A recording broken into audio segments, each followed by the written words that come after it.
ఈ గళంతో వార్తలు చెప్పడం మాత్రమే కాదు, ఈ గళంతో వార్తలు చెప్పడం మాత్రమే కాదు, ఈ కలంతో వార్తలు రాయడం మాత్రమే కాదు, కొడవలితో గడ్డి కొయ్యడము తెలుసు, బర్రెలకి కుడితే పెట్టడము తెలుసు, బర్రెలకి గడ్డి వేయడము తెలుసు, బర్రెల పేడ తీయడము తెలుసు, పాలు పితకడము తెలుసు, పాల కేంద్రాలకు వెళ్ళి పాలు పోయడము తెలుసు.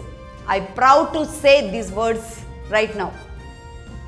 చాలా గర్విస్తున్నాను. ఈ విషయాలు నేను ఈ సందర్భం వచ్చింది కాబట్టి చెప్పడానికి నిజంగా గర్విస్తున్నాను.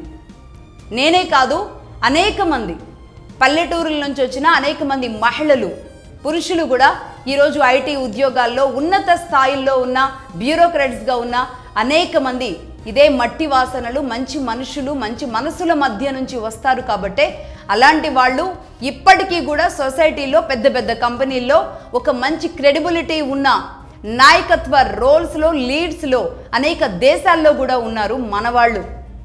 కాబట్టి ఇక్కడ ఉండి వార్తలు చెప్పే వాళ్ళకి తెలియదు అనుకోవడం, ఒక మంచి విషయాన్ని చెబితే దాన్ని వక్రీకరించడం సమంజసం కాదేమో ఆలోచించండి.